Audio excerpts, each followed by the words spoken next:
Hello, അപ്പോൾ എല്ലാവർക്കും good afternoon. കാരണം ഈ കോഫി കാണിച്ചിട്ട് ഗുഡ് മോർണിംഗ് പറയാൻ പറ്റില്ല, മണി 12:30 കഴിഞ്ഞു. അപ്പോൾ ഉച്ചയ്ക്കാണെങ്കിലും രാവിലെ ആണെങ്കിലും ഉറക്കം എഴുന്നേൽക്കുമ്പോൾ ഒരു കോഫി അല്ലെങ്കിൽ ഒരു ടീ നിർബന്ധമുള്ള കാര്യമാണ്. അപ്പോൾ 2-3 സ്ഥലത്തേക്ക് പോകണമായിരുന്നു. അപ്പോൾ ഞങ്ങൾ വേറെ ഒന്നും നോക്കിയില്ല, ഷടപട്ടേന്ന് അങ്ങോട്ട് റെഡിയായെന്ന് വേണമെങ്കിൽ പറയാം. അപ്പോൾ ആദ്യമായിട്ട് നമുക്ക് പോകേണ്ടത് ജനറൽ ഹോസ്പിറ്റലിലേക്കാണ് കേട്ടോ.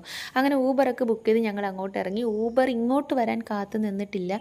ഊബറിൻ്റെ അടുത്തേക്ക് ഞങ്ങൾ കുറച്ചങ്ങോട്ട് നടക്കാമെന്ന് കരുതി ഇറങ്ങി.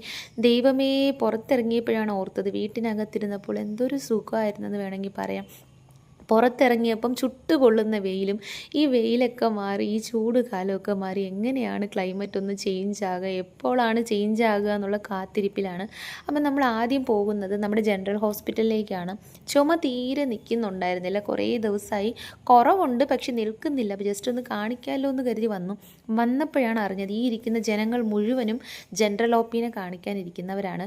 കുറേ നേരം ക്യൂ നിൽക്കാൻ പറ്റാത്തതുകൊണ്ട് ഞങ്ങൾ കാണിച്ചിട്ടില്ല കേട്ടോ. ഞങ്ങൾ പുറത്തോട്ട് ഇറങ്ങി നടന്നു. പിന്നെ എവിടെയെങ്കിലും കൊണ്ട് കാണിക്കാം, അല്ലെങ്കിൽ പ്രൈവറ്റായിട്ട് എവിടെയെങ്കിലും വൈകുന്നേരം പോകാമല്ലോ എന്ന് കരുതി ഇറങ്ങി. നേരെ ഓപ്പോസിറ്റ് കണ്ട ഹോട്ടലിൽ കയറി ഞാൻ നല്ല അടിപൊളി ഒരു ചിക്കൻ ബിരിയാണിയും അവളൊരു മീൽസും കഴിച്ചു. വീണ്ടും ഞങ്ങൾ ഊബർ ബുക്ക് ചെയ്ത് വീട്ടിലേക്ക് തിരിച്ചു പോകാൻ വേണ്ടി റോഡിൽ നിന്നപ്പം എൻ്റെ ദൈവമേ, എന്നെക്കൊണ്ട് കഴിയുന്നില്ല. എനിക്ക് തോന്നുന്നു ഈ വെയിലത്ത് ഞാൻ അങ്ങോട്ട് ഉരുകി ഭസ്മമായി പോകുമെന്ന്. ഓട്ടോയ്ക്കകത്ത് കയറിയതിന് ശേഷം വിയർത്തൊഴുകുന്നുണ്ടായിരുന്നു. പിന്നെ നിങ്ങൾ ഓർക്കും ഈ ഷോളൊക്കെ ഇട്ട് എന്തിനാണ് ഈ ഷോ കാണിച്ചതെന്നുള്ളത്.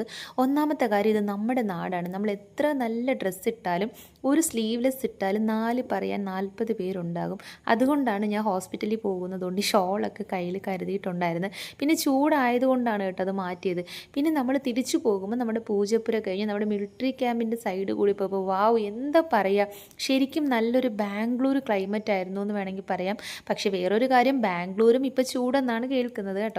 അപ്പം ആ ക്ലൈമറ്റിൽ നല്ല ആസ്വദിച്ചൊക്കെ വരുന്ന വഴിക്ക് നമ്മുടെ വീട്ടിൻ്റെ തൊട്ടടുത്തൊരു കടയുണ്ടായിരുന്നു. അവിടെ നിന്ന് വേറെ ഒന്നും നോക്കിയില്ല, ഒരു ഷെയ്ക്കും സർബത്തൊക്കെ കുടിച്ചിട്ട് വീട്ടിലേക്ക് നടന്നു പോകാമല്ലോ എന്ന് കരുതി വെച്ച് അങ്ങോട്ട് നടന്നു കേട്ടോ. വീടെത്തുമ്പോൾ ഒരു ആശ്വാസമാണ്. കാരണം വാവ്, വീടെത്തി, ഇനി കുറച്ച് നേരം അങ്ങോട്ട് കിടക്കാമല്ലോ എന്നൊക്കെ ഉള്ളൊരു തോന്നലും കാര്യങ്ങളൊക്കെ ഉണ്ടാകും. വീടെത്തി കഴിഞ്ഞപ്പോൾ രണ്ടാമതൊരു കാര്യമാണ് ഓർത്തത്. ഇവൾ എന്നോട് പറഞ്ഞു, ഇന്ന് നമുക്ക് കുറച്ച് നേരം കിടന്നൊന്ന് റെസ്റ്റ് എടുക്കണ്ട, എന്തായാലും വൈകുന്നേരം ആയില്ലേ, നമുക്കൊരു റീൽസ് ചെയ്യാമെന്ന് കരുതി. ദൈവമേ, പെട്ടല്ലോ എന്നൊക്കെ ഓർത്ത് നിൽക്കുമ്പോൾ അവൾ വേഗം ഡ്രസ്സൊക്കെ മാറ്റി റീൽസും കാര്യങ്ങളൊക്കെ അങ്ങോട്ട് തുടങ്ങി. പ്രാക്ടീസിലാണ് കേട്ടോ. അപ്പോൾ ഞാനും ചെയ്യാമെന്നൊക്കെ പറഞ്ഞിരുന്നു. പിന്നെ ഞാൻ ചെയ്തിട്ടൊന്നുമില്ല. കുറച്ച് നേരം ഞാൻ കിടന്നെണീറ്റ് വൈകുന്നേരം ഒരു ചായയും കുറച്ച് സ്നാക്സും നിർബന്ധമുള്ള കാര്യമായിരുന്നു. ഞാനൊരു ബ്ലാക്ക് കോഫിയാണ് ഇട്ട് കുടിച്ചത്. പിന്നെ മഴ പെയ്യുന്നുണ്ട്. മഴ നിങ്ങൾക്ക് വീഡിയോയിൽ കാണുന്നുണ്ടോ എന്ന് എനിക്കറിയില്ല, നല്ല അടിപൊളി മഴ പെയ്തുകൊണ്ടിരിക്കുകയാണ്.